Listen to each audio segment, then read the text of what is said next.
2, meals. For instance, in 2007, our first trip to Japan, my 2 youngest boys were 10 and 12. 10 and 12. My wife and I talked about it a long, long time and decided that my wife and my 2 youngest boys would go along for this month. Oh my God, what a thrill. They had gone along on the previous European trip for only the first week in England and then come home. But it was time to go see the world. So we had a whole lot of money to raise because there were 4 of us going. Oh my gosh. So we scheduled at our church a free spaghetti dinner. A free spaghetti dinner. So I bought all the spaghetti, bought all the sauce, bought the bread, bought the lettuce and everything else, and I gave you a free spaghetti dinner. Congratulations. All you can possibly eat, John. Thank you. How did I make money on a free spaghetti dinner? Free will donation. Free will donation. Free will donation. And so I had to buck it out when they came in. And after the meal, as people were sort of finishing up, because it wasn't a come in and go out, it was a come. But I invited everybody that I knew, so that the whole fellowship hall was packed with people. Before they left, I said, here's the reason for this meeting. And I spoke very passionately about my desire to go to Japan for the first time. This was the college's first trip to Japan. And it was under my guidance that I had made all of that happen. I was so excited about going. And then my wife stood up and said, what was her motivation for going? Because people don't just know me at the church, they also know her at the church. She talked about who she was, about how it was going to change her life. Then my 12-year-old got up and spoke very eloquently, scared to death, but very eloquently about a 12-year-old perspective of, oh my gosh, I get to go to Japan for a month? Are you kidding me? And then my 10-year-old got up and did a pretty good job. Did a pretty good job. And when they were done, many of them dropped more money in the hat as they went out. I called it over and over an investment in part of the church family. An investment. So keep track of that word. Because I believe they got their money back. I believe they got their money back. Not in terms of money, but in terms of a changed family as part of their church family. Then, when I came home with my family, I gave them another free spaghetti feed. All the spaghetti you can eat again, John. And what did I want from you? Nothing. I wanted nothing from you except for you to come. And what did I tell them at that time? Oh my gosh, I said, do you see me? I'm different. I got pictures to prove it. I got table after table of stuff that I brought home. Swords and things. Are you with me? My wife stood up and said, can you see that I'm different? My children stood up and said, can you see that I'm different? My 2 boys at middle school age spoke very eloquently, and I'll forever be proud of them. They spoke very eloquently about standing at ground zero at Hiroshima. Something they hadn't learned yet in their history class, but they were going to learn about it that fall. In fact, they were going to lecture about it that fall. Standing at ground zero, 70 feet in the air, right there is where that bomb went off. Look around and see what it still looks like. If you don't think you'll be changed by that, you're dreaming. And then, they said a week later, we stood on the USS Arizona Memorial at Pearl Harbor. They saw, in reverse, both of those events. Do you think American history came alive for them a little bit? Do you think world history came alive for them? And the people there were like, oh gosh, pick me, I want to go do that. So their help invested in my kids being able to say thank you, thank you, thank you. But the thank you wasn't the part of it. It was sort of showing that we were different. And between the first one and the second one, between the 2, and it took 2 to make it happen, they really helped with a huge amount of that money. I'm very happy they didn't help with all of it, because that would have been unfair. But it took 2. The first one didn't even come close, but the second one, the proof that we really came back changed. And you can't say, well, because I'm taller or thinner or whatever, but they'll see it in your voice, they'll see it in your eyes. see it in your eyes. So if you can do it on the front end and say, I promise that this will happen, but do it on the back end and say, see it, it did happen. Jobs. Can you babysit one more kid? Can you walk 3 more dogs? Can you take another job? You only need to sleep 5 minutes a day. Come on, yeah. But you can't wait till the end to do a job. Can you figure out something that'll just pay you a little bit more over the summer? Can you say, I normally wouldn't do this, but I really want to go on this trip, so I'm willing to do this. Special events. How many Christmases are there between now and then? 1. Then every Christmas, just tell everybody in your family, please don't buy me a gift, don't buy me a gift, don't buy me a gift. Give me the same amount of money as the gift would have cost. Well, you greedy little... No, I'm not greedy. Oh my God, I want an education. I want an education. Give me an educational voucher called a trip to Japan. And you might just have grandma that puts another 0 on the end of it. Just because. It'll only happen once in your life. Birthdays. How many do you have between now and then? 1. Most of us only have 1. Because it's in a year, right? You could squeak it. No, you can't, because we're already gone. Sorry, we're already gone. Anyway, are there events where people would give you a gift that you would feel okay saying, Grandma, instead of buying me another Minion, can you give me the $3.99 that you would have spent on a Minion at McDonald's and help me go to Japan? Maybe she'll forget the decimal point. It'll be 399. Do you see that? Ladies and gentlemen, I believe that every little bit will help. And for some of you with fairly extended families, you might be surprised what the family's sort of willing to do. Many of us belong to churches. I just talked with passion about my church. Is your church willing to help you? If you don't ask them, the answer is going to be no. If you don't ask them, the answer is going to be no. If you ask them, they might just say, yeah, we've got a fund that sort of helps young people in our church do things like this. It may only be $50. It's $50 you didn't have. Grants. Are there any grants that you can apply for online that will help you to travel and see the world? You know more about that than I do. If you've never searched out grants, then get busy doing it. Because there are zillions of them out there from every group known to man, and usually they have more money that they can't give away. They'd love to have more applicants. These are the sorts of things that if you find one that works or find one that you're going to apply for, share it with everybody. Yeah, but then I'm in competition with them. Maybe you are, maybe you're not. But don't keep it to yourself, because that's unfair. I think that's unfair. That's why I'm sharing these things with you. I can't point you towards any specific grants, but go after them, because they are there. They are there. If you don't know how to do it, ask somebody who's a little better at sleuthing out grants. GoFundMe, you know more about that than I do. If you start one, you might get some money. If you don't start one, you're going to get 0. My first round with GoFundMe was my latest back surgery in 2016. A group of alums said, let's do a GoFundMe for Dr. Hancock. And I appreciate it because it paid a smallish portion of our medical bills. It would still be out there if that had not happened. But you can start it for yourself, and I believe you have a great cause.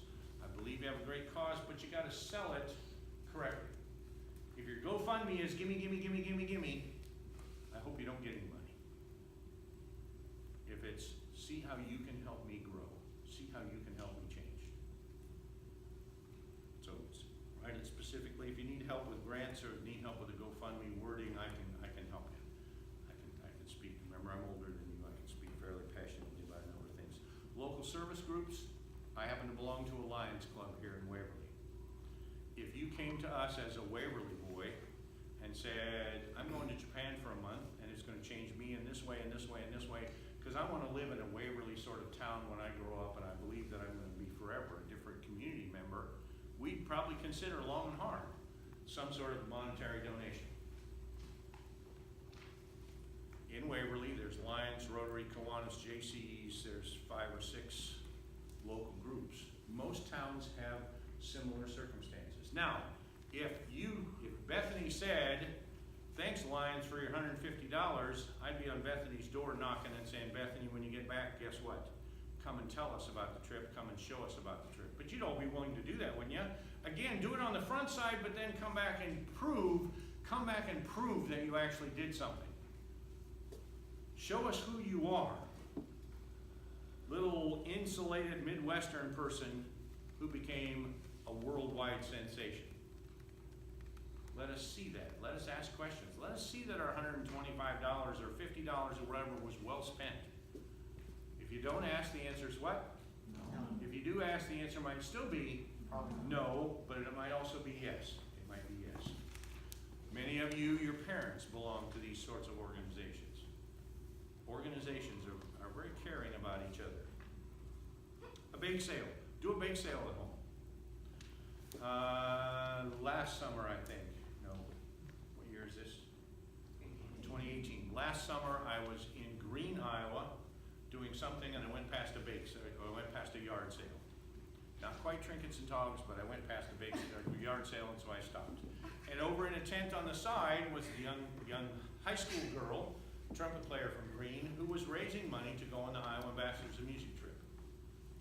So I quizzed her about it a little bit, and I said, young lady, I've been on that trip 6 times. What can I tell you about that trip? And her face lit up, and we just talked and talked. Finally, my wife said, hey, it's time to get out of here. Anyway, she was selling cookies and fudge and all sorts of stuff, trying to raise whatever she could raise. And when I asked her how her bake sale was, she said, well, you can see that I still got quite a bit of the stuff, but everybody that I've told the story to that I get to go to Europe for 3 weeks has made a donation and said, just keep your stuff and sell it to the next guy. So she wasn't really selling a lot of stuff, but she was making pretty good money just by telling her friends and neighbors about her opportunity to go be changed by the world. I can't tell you that'll happen to you, but come up with a bake sale. Do it at church every Sunday, all summer long. Make them so tired of you selling cookies that they're willing to give you money to not sell cookies. And then last but not least, and I think on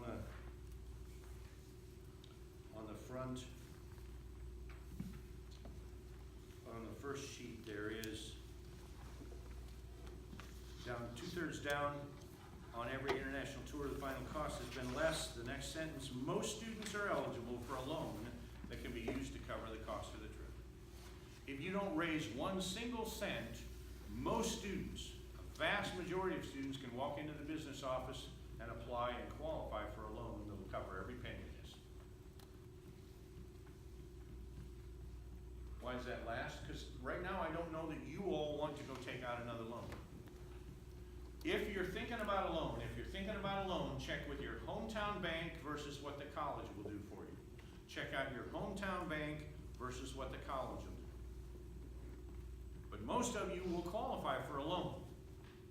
From an old guy who's been to Europe 12 times, China twice, Japan twice, I've been around over and over and over. Every time I travel, it changes me. It continuously changes me. Even many that I've been to some of the same European places 12 times. I'm still different every time I go. And I'll continue to spend whatever it takes to get me there every time. And I've been there all those times. So the first time will be the most massive change. That's why I've been back to all those places, because the first time was a massive change. I went in 1972, my first time. Every single day from 1972 until 1997. From 72 until 97, how long is that? 25 years. A quarter of a century, every day I dreamed about going to Europe. Every day I dreamed about going to Europe for 25 years. And then I came to Wartburg and I got to go to Europe again. For 25 years I dreamed about when am I going to go again? When am I going again?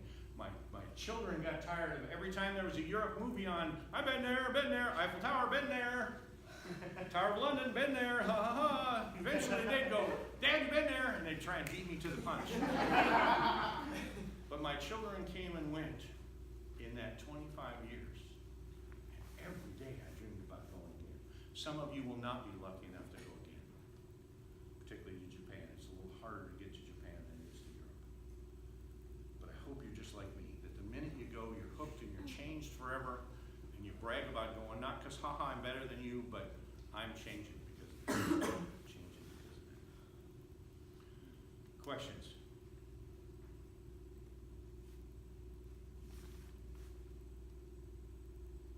Okay, that was unanimous. Go. This isn't about financial, but Tour Week next year encompasses Easter. Easter is on the first Sunday, so obviously we're not going to leave on Easter. Okay, well, I wasn't sure how, because you guys went to Wisconsin beforehand, and I wasn't sure how that worked. Impacting all of this are actually multiple calendars.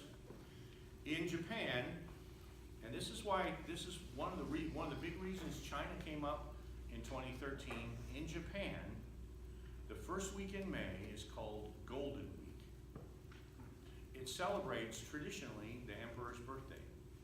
Well, the emperor anymore isn't born in that, but 2,000 years ago, the emperor was born in the first week of May, so it continues to be a week-long national holiday. Nobody works, nobody does anything. Well, then how do you go to Japan? You can't stay in a hotel, you can't hire a bus, you can't. Well, along came China, who said, why don't you come to China? We said, good, because we can't go to Japan yet. So we skirted around through China, and by the time Golden Week was over, we were ready to enter China. I can't tell you yet how we're solving that this time, but calendars sort of get involved in all of this. Yes, we're not going to travel on Easter, but in Japan, they're not going to celebrate Easter. But we can't be there at that time. We can't be there at that time. So I think that's a great question. Right now, not something you're going to worry about. Something I'm already worried about, but something we're not worried about. All right, then if you don't have any questions, I have a big one for you. What are you most worried about this trip? Is it finances or is it other things? Matt, what are you most worried about? Money. Money, good. Notice that tonight was more about money than anything else, because that's going to be the big concern. Spencer, what are you worried about? I don't know, probably the same thing. Okay, Rebecca, what are you worried about? Not food? Oh, yeah, of course. Oh, that's another thing. Rebecca's always worried about food. Interestingly enough, if you know Rebecca, she loves spaghetti. Do you know that more people in Japan eat spaghetti than in Italy? Spaghetti is more popular in Japan than it is in Italy. Wait a minute. There are more spaghetti joints in Tokyo than anywhere else in the world. Huh? Wait till you see a plate of spaghetti with squid ink on it. Oh my God! And little things with tentacles that are still going.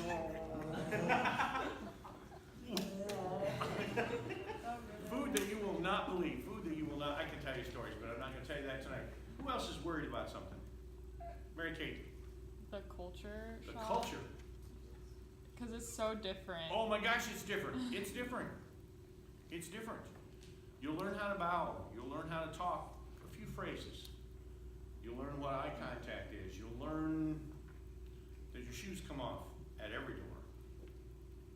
We'll go on day cultural events where you swear you've taken your shoes off 100 times that day. Because you will. So does that mean that we perform our concert Saints Shoe? It depends. It depends.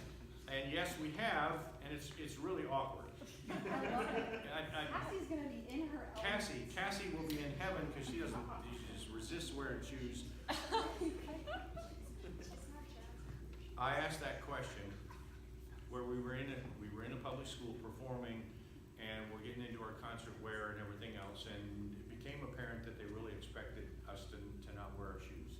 And I said, for me, as the standard during while all of you are seated, I said, I think that's going to distract me from being my best conductor.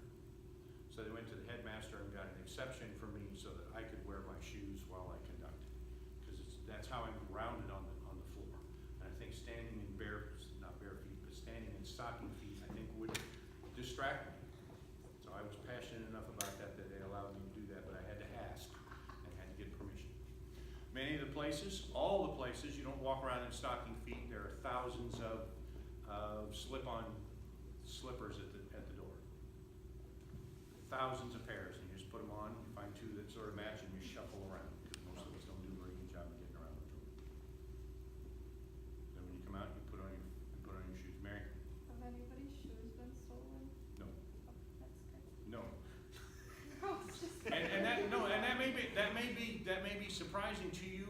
that culture, oh my God, they would not even think about doing that. Particularly to a foreigner, because they would somehow dishonor the entire culture. In about 2000, I look back even at my short notes after the 2001 tour to Europe. So I'd taken my second tour to Europe. The Wartburg concert band had been going to Europe since 1973. Europe. I'd done 2, and I began to dream, how come we always go to Europe? I love going, oh my God, I love going to Europe. I'd go right now if you were offering. But most of our families come from Europe. Then why do we keep going back to that ancestral place where you can read the language, you can write the language, you can understand the language in nanoseconds? And I said, let's go somewhere new. So I searched all the world and said, how about Japan? And from 2001, I went through another tour, and finally made it happen in the 3rd tour that we were going to break that mold and go to Japan. Because the culture is so scary. Oh my gosh, you can stand there and look at that sign forever and never be able to figure out what it says. Never be able to figure out what it says. Still today, I can't tell the difference between boys' bathroom and girls' bathroom. I can stand there forever and look at those 2 things and go, I don't know. But you'll know, because we'll study it before we go, but it's just been too long. The idea that you will not sleep in a bed when you go to these people's houses. You will sleep on a tatami mat with pads that you'll get from a big sort of ho-ho type roll, and you roll them out and you'll sleep. When you're done, you'll roll them back up and put them away, and the room is spotless. There's no bed there. There's no evidence that there was a bed. The table is recessed down into the floor. You'll sit like at a picnic table, only your feet are down in the floor. Usually there's a little heater down in there to keep you warm because the houses are fairly cold during the cold times. You'll bow, you'll eat rice for breakfast, you'll eat rice for lunch, you'll eat rice for whatever. You'll eat things that are barbecued, that have little tentacles that are sticking up, and eyeballs, and because it comes from the sea. But there'll be barbecue on them on a Weber grill made in St. Louis, Missouri. Every one of them. A grill made in St. Louis, Missouri. And you'll have a great time. So the culture is different on purpose. The culture is different on purpose. Not to scare you, Mary Kate, but to say, don't you want to be changed? Didn't you come to college to be changed? Or did you want to graduate and still be exactly the same as when you came? And this trip is one of many, many, many ways that you can be changed. Take the papers with you. If you want to take an extra one for somebody you know who didn't get here, before very long, this information will be up on a website. I'll tell you about it. I'll tell the world about it. I'll tell everybody about it. Watch it again, play it for your friends, make a hard copy of it, do something. But I hope tonight I've helped you to understand particularly about the finances. If you want to talk to me, come and talk to me.